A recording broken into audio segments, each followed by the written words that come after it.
Today Dong Fu invites you to delve deeper into the Dhammapada, the 40th verse from the Buddhist scriptures on the YouTube channel TN Thai in USA.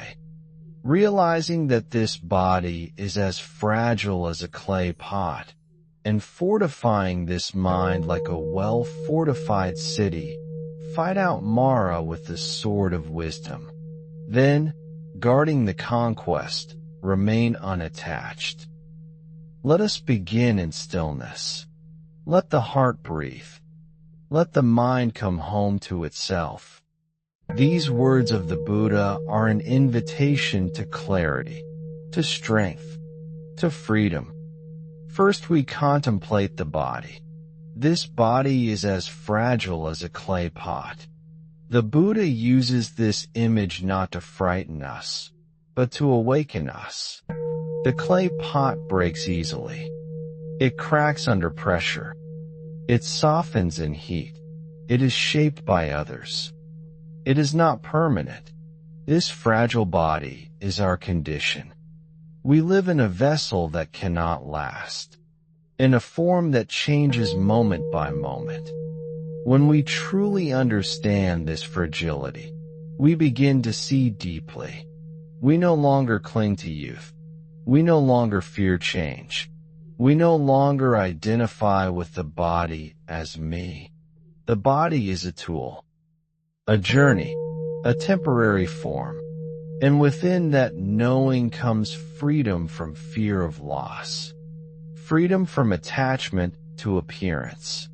Next, fortifying this mind like a well-fortified city. The mind is our inner citadel. When untrained, the city gates are open. Marauders of anger, greed, delusion enter at will. But when we fortify the mind, when we build walls of mindfulness, when we station guardians of wisdom, the city becomes secure. No disorder can easily enter. No irrational fear disturbs it. Inside there is peace. We fortify the mind by training in right view, by practicing mindfulness, by deepening concentration, by cultivating compassion. These are the ramparts, the watchtowers, the bastions that keep the mind clear, strong, spacious. Then the Buddha says, fight out Mara with the sword of wisdom. Mara is not only a demon of old stories. Mara is our own internal fear, our distraction, our doubt, our craving, our laziness, our self-delusion. The Buddha teaches us to fight Mara not with force, but with clear insight, with wise understanding, with truthful view. The sword of wisdom is a sharp light that cuts through ignorance, that severs the root of craving, that dissolves illusion. It is not harsh. It is not violent. It is calm, precise, compassionate, yet it holds great power. Then, guarding the conquest, remain unattached. The conquest is the inner victory over Mara. It is the mind standing firm in clarity. But even after conquest, attachment can arise again. We might cling to pride, to success, to identity as those who have won. The Buddha warns us, guard the victory by remaining unattached. Let attachment to I won not arise. Let even this triumph be seen with wisdom as impermanent. In this way, the path is complete, from fragility to fortitude, from battle to freedom, from victory to detachment. Now, dear listener, let us walk through each image deeply. Let us live each teaching slowly. Let each phrase become a doorway into awakening. The sermon continues in the same style, deepening each teaching. exploring application in daily life, reflection, meditation guidance, parables, and practical advice to reach the full length and duration. We return now to the teaching in stillness, realizing that this body is as fragile as a clay pot, fortifying this mind like a well-fortified city, fighting out Mara with the sword of wisdom, then guarding the conquest, remaining unattached. Let the heart rest in each phrase. Let the wisdom sink in. Let the breath unify with understanding. Contemplate the first image again.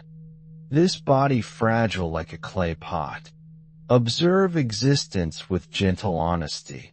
See the body in the mirror at dawn. Feel the softness of skin, the clarity of eye, the warmth of breath. Know that this vessel is impermanent. It will crack. It will change. It will fade. In knowing this deeply, we do not fear aging. We do not cling to appearance. We do not measure our worth by form. In every moment, the clay pot may crack. Tomorrow's breath may not come. And yet we live here, because we know suffering is born of clinging. And clinging to the clay pot brings fear. So we cultivate dispassion, not through suppression, but through deep seeing. Practice when you dress in the morning. Feel each gesture as gift. Feel the gratitude of movement, the wonder of life flowing. Let each simple motion remind you. The form is fragile. Be kind to it. Care for it. But do not cling. Next, fortifying the mind as a well-fortified city. Imagine your mind like a city built on high ground.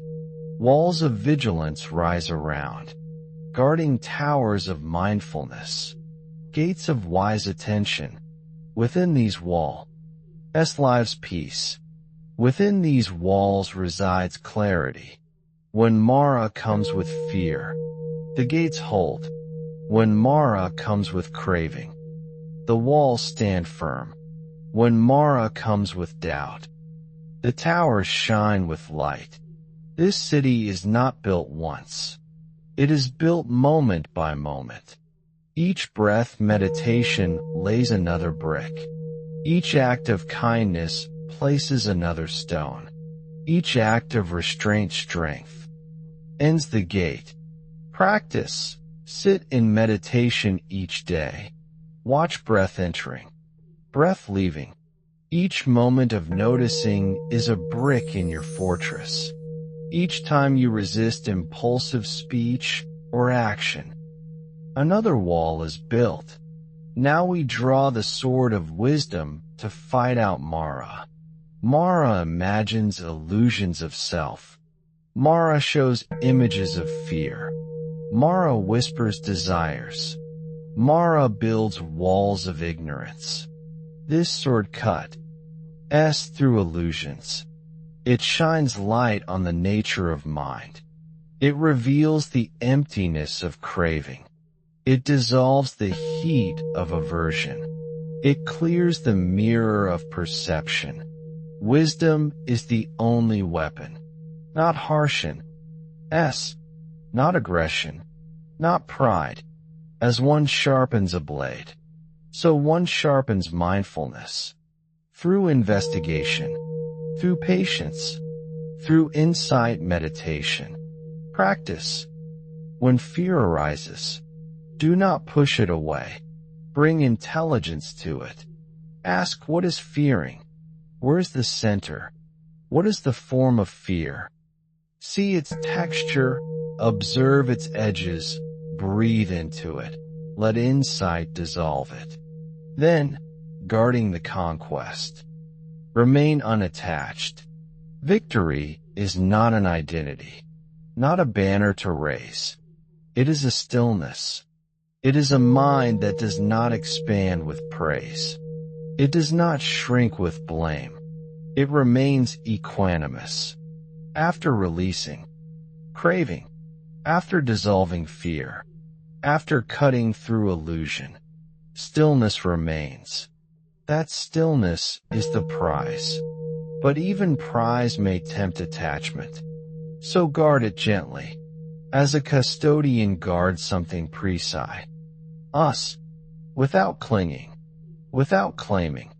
Practice. After successful meditation, when joy or calm arises, sit with that experience. Observe how the heart feels lighter. But do not claim, I am calm. Just rest. Let it integrate. Then move with non-attachment. Let us now reflect on daily life applications. When pain comes, bodily or mental, we recall fragility of the body. We soften. We release tightness. We breathe. We do not clutch illusions of permanent comfort. When craving arises, whether for pleasure or praise, we rest in our inner fortress. We do not give in. We observe the wanting's pulse. See its impermanent nature. When anger arises, resentment, irritation, frustration, we bring the light of inquiry. We ask, what is refusing? Where is the contraction? Let the mind open. Let compassion arise naturally.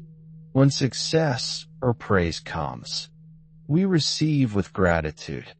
We see impermanence in applause. We do not grasp it. We offer merit freely.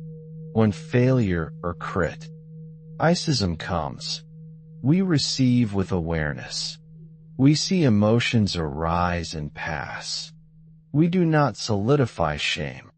We continue mindfully. Let us reflect now on fortifying allies of practice. Mindfulness, concentration, investigation, compassion, equanimity. Each ally strengthens the city. Each practice polishes the sword. Each meditation opens the gates. The four foundations of mindfulness. Mindfulness of body. Mindfulness of feelings. Mindfulness of mind. Mindfulness of dhammas. These are daily tools. They build inner awareness. They raise the ramparts. They hold the mind steady. The four right efforts to prevent unwholesome states, to abandon arising unwholesome states, to develop wholesome states, to maintain wholesome states. These efforts sharpen wisdom. They transmute mental energy into clarity. They keep Mara at bay. Let us now dwell on stories of the awakened ones. A brave monk faced inner fear in retreat. Not outer danger, but fear of self-doubt. He saw his body aging. He saw his memories slipping. He felt the clay pot sea racking, and yet he trained. He fortified his mind with mindfulness. He cut through Mara with insight. He remained unattached, neither clinging to youth nor fearing decay. Another practitioner faced craven. Images of sense pleasure assaulted mind. He resisted with generosity. He offered service when craving arose. He discovered contentment in simplicity. He touched equanimity. He saw through illusion. Enough, or none faced ill will from others. She experienced criticism. She felt hate arise. With loving kindness practice, she softened her heart. She investigated what made her react. She purified hatred into kampa. From each story arises the same teaching. To know fragility, to fortify the mind, to wield wisdom, to remain unattached. Let us offer a guided meditation. Sit comfortably. Close eyes gently. Bring attention to breath. Notice abdomen rising and falling. Let body settle. Let mind soften. Now recall the verse. Imagine clay pot. Feel fragility. See impermanence. Now imagine a fortified city. Build walls of awareness with breath. See the gates strong. Now imagine Mara as a shadow. Bring the sword of wisdom. Light a candle in the mind. Let shadows dissolve. Now rest in the conquered city. Feel peace. Feel clarity. Observe without grasping. Remain in detachment. Breathe. Rest. When ready, bring gentle movement. Open eyes slowly. Carry calm into posture. Dear friend, in this way we spend 50 minutes of reflection. We move through contemplation. We practice insight. We make the verse alive in the heart. Each phrase becomes a teacher. Each meditation refines understand. ING. May your body rest in understanding its fragility. May your mind become a well-fortified city. May Mara be conquered again and again through wisdom. May your heart remain free in non-attachment. May each step be mindful. May each breath hold clarity. May each day be an unfolding of awakening. May merit unfold naturally, without grasping, without pride. Continue this practice in daily life, in work, in family, in silence. The verse is no longer just words. It is a living path. We now rest in the closing reflection, realizing that this body is as fragile as a clay pot, fortifying this mind like a fortified city. Fight out Mara with the sword of wisdom. Then, guarding the conquest, remain unattached. Let these words sink into your being. Let them guide your days. Let them guard your nights. When fear returns, return to the verse. When craving arises, return to your fortress. When anger flares, use the sword of wisdom. And when calm prevails, sit in peace, without clinging. Thank you for watching my video. DHAMMAPADA. I wish to bring this merit towards all disciples and sentient beings, all of whom will attain Buddhahood. Remember to like and subscribe to the channel to review the short sermons of the Buddha. Thank you for listening to the